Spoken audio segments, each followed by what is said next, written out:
Sebelumnya Kak, perkenalkan saya Firda Gasna ini dengan ibu kedua 303 101 007. Saya dari kelompok 12 ingin mewawancarai Kak Adi. Apakah Kak Adi di sini ya? Sebelumnya Kak, kalau boleh tahu bisa disebutkan nama lengkap dan panggilannya kami. Baik, sebelumnya perkenalkan nama saya Muhammad Rosito, biasa dipanggil Adi. NIM-nya? NIM-nya saya 2023 03 10 10 70. Oke. Kak Adi ini tanggal lahirnya dan tempatnya di mana? Untuk tempat tanggal lahir saya di Lumajang tanggal 25 November 2001. Berarti sebentar lagi ulang ya Kak? Terus alamat rumahnya di mana Kak? Untuk alamat rumah saya itu di Desa Paduan, Kecamatan Pasir Jambi, Kabupaten. Waktu itu berarti kakak nggak ngekos ya? Iya. Oke. Kakak kalau boleh tahu anak keberapa dari berapa bersaudara? Saya dari anak ketiga dari 3 bersaudara. Itu riwayat pendidikannya kalau boleh tahu Kak dari TK sampai SMA sampai kelas sekarang di Lumajang. Untuk riwayat pendidikan saya dulu TK di TK Alia di Paduan, Pasir Jambi, terus SD-nya di SD Pasir Jambi 1, terus untuk SMP-nya di SMP 2 Pasir Jambi, terus untuk SMA-nya saya di SMK Mulu. Oh SMK Mulu. Ya, Terus sekarang berarti kakak ini udah semester tingkat 3 gitu ya? Kak kalau boleh tahu itu emailnya? Untuk email saya kalipnoadi 098 Kakak boleh nggak dikasih nomor HP-nya? Boleh? Berapa Kak? 0859 Ya. 33 66 79. Kakak ini punya hobi pastinya. Kakak apa aja sih? Untuk hobi, karena kan kalau kemarin kan masih online kan ya, jadi hobinya ya apa ya, mungkin kalau di rumah itu sekarang masih senang sepeda. Sepeda? Ya, sepedaan. Kalau libur terus pas kalau nggak ada jam kuliah itu suka Muter-muter rumah aja. ya. Terus kakak ini makanan dan minuman favoritnya? Kalau makanan favorit sih nggak spesifik itu aja sih, tapi yang paling sering itu saya sukanya ini es gulai. Ya, kalau minumnya mungkin es teh. Kenapa teh kan banyak Kak, kayak ada jus. Kenapa teh? Iya sih, sebenarnya semua suka, tapi yang sering diminum untuk es teh, karena kan kalau di kampus kan gampang nyarinya kalau es teh. Jadi hip-hop. Ya, Nesya itu. Terus kakak ini kalau bikin biasanya tuh mana sih Kak tempat favoritnya? Apa paling suka?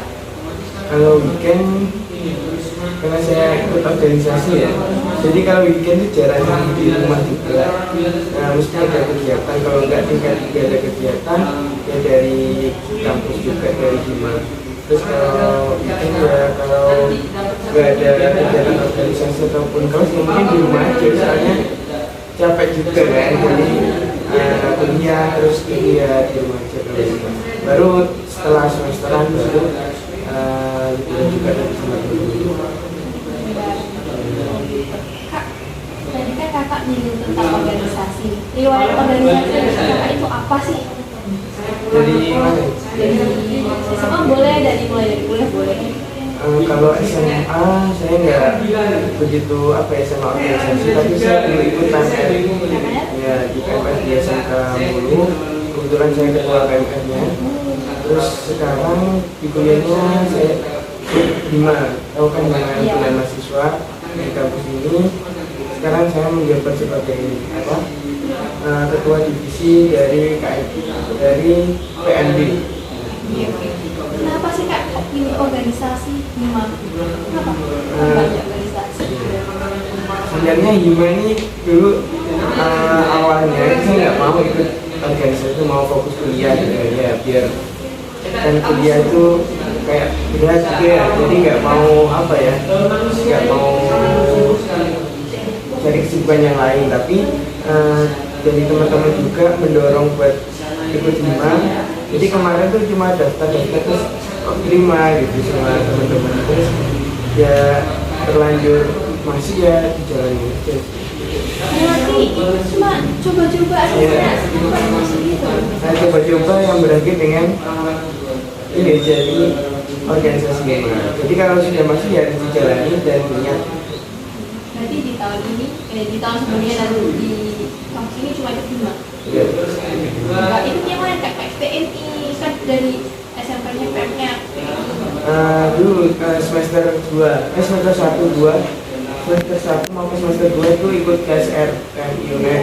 Ya. Nah itu, tapi cuma 2 semester kayaknya, baru semester 3 juga ada kuliah, terus ada apa, hima juga, terus ikut ini apa, dari kampus juga banyak, jadi ya mengundurkan diri. Soalnya kan online juga kan pas PMI itu, jadi sulit juga mau ke Pirawi ke Jember. Oh iya, kakak kan online ya, berarti maksudnya pas di COVID. Iya. PPMB yang tahun ini sama yang sebelumnya pas kakak masih maba, enakan mana kak kalau menurut kakak? Kalau enakan sih ada plus minusnya ya. Kalau online ada plus minusnya, kalau offline ada plus minusnya. Kalau dulu saya online kan enaknya di rumah, nggak usah ke kampus gitu kan ya, nggak berangkat pagi pulang sore, jadi di rumah gitu. Terus kalau nggak enaknya, kalau itu ya materinya nggak tersampaikan dengan baik kan, nggak ngerti, nggak paham gitu kan.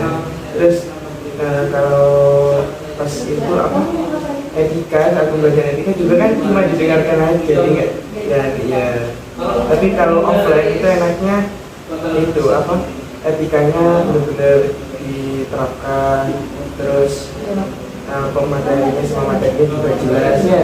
Terus kalau offline nggak enaknya ini gitu, berangkat pagi pulang sore, tugasnya banyak ya, terus ketemu kating-katingnya gitu kan ya, sama komdis kan ya. Terus kita cross check dulu. Kenapa sih di 3 itu perawatan, kemudian kamu kan banyak fakultas yang ada prodi. Nah, sebenarnya sih nggak mau masuk sini. Dulunya nggak pernah masuk sini, nggak pikiran mau masuk sini kan.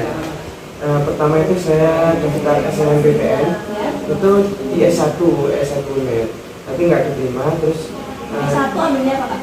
keperawatan juga. Oh, berarti Ya. cita-citanya juga Ya, keperawatan.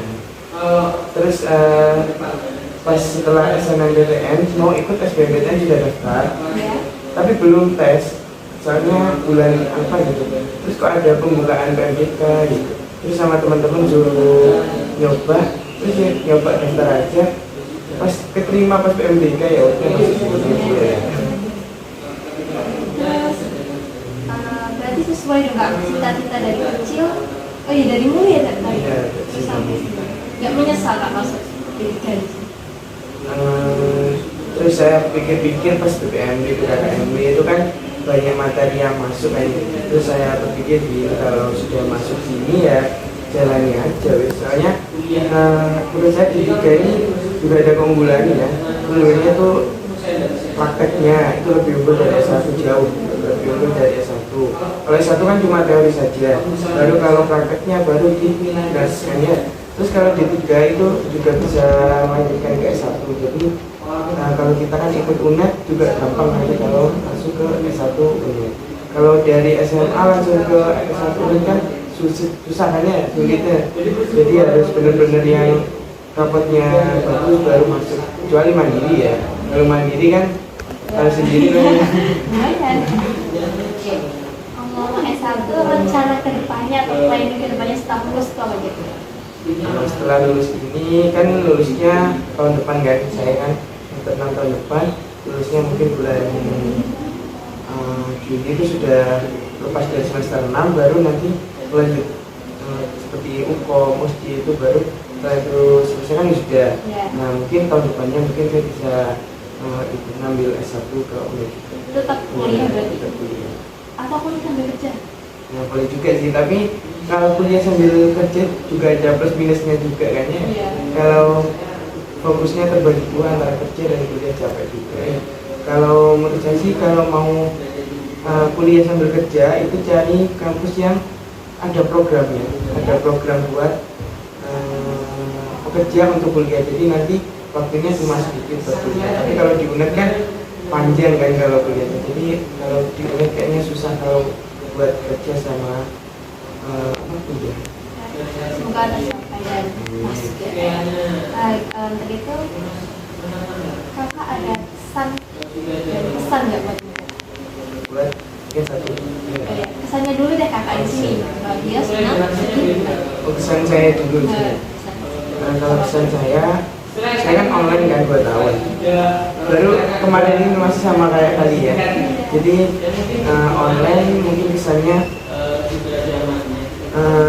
di kampus ini online sama offline tuh kok sama sekali beda sama yang di online gitu kan ya. Offline kok beda sama online. Kalau kesannya itu sih beda antara offline dan online. Kesannya bedanya gimana kak? Bedanya gini kalau online kan cuma dari pagi sampai sore dengarkan materi, kalau ngantuk ya tidur gitu kan ya. Pas ada tugas ya tinggal kerjakan gitu. Terus kalau tugas kelompok cuma sedikit kalau online, tapi kalau offline kan semuanya buahnya sekali kerja kelompok. Kalau dulu mungkin cuma kita satu buat video hafalan ini juga video, terus di Zoom ditanya langsung, itu kan masih bisa itu kan kalau online-nya lewat jalur belakang lah. Kalau sekarang susah nih menurut saya kalau offline, apalagi pas ujian PS, UAS itu. Kesannya buat maba? Nah, kalau sekarang buat maba mungkin kesannya dari pas pertama masuk sama sekarang mungkin sudah ada perubahan ya. Kesannya mungkin lebih kalau dulu kayaknya masih kurang menerapkan etika, tapi saya lihat dari kemarin-kemarin ini sudah bagus, cuma tinggal menerapkannya lebih lanjut lagi. Terus kalau kesannya tetap jaga etika dan tetap terapkan etika saja. Soalnya kalau di keperawatan itu yang nomor 1 kan etika, soalnya komunikasi dengan manusia. Jadi kalau perawat kan kita nangani manusia bukan robot kan ya. Etikanya harus tetap setelah semua ini yang jadi support system siapa yang dukung terus ayah atau keluarga teman gimana? Kalau support system sih dari keluarga juga support banget ya, apalagi ibu saya jadi selalu support. Terus kalau di kampus teman-teman kasih kamu juga jadi satu terus ikut hima semua, jadi kayak circle-nya tuh saling mendukung bersama. Terus ketambahan sama teman-teman dari hima juga. Pokoknya hima itu soalnya kita kan setiap hari ketemu, setiap hari ngobrol keluh kesahnya, semuanya bertukar pikiran, jadi itu menurut saya support system juga. Kalau Ain sih nomor terakhir support system. Moto hidup apa yang jadi pegangan hidup kakak itu apa sih kak sampai sekarang? Ini sih teruslah belajar, jangan sampai berhenti belajar karena sepintar-pintarnya orang kalau tidak belajar nanti akan hilang gitu kan ya. Jadi harus tetap belajar. Terima kasih ya kak udah mau saya wawancarai dan memberikan informasinya. Itu terima kasih ya kak. Ya,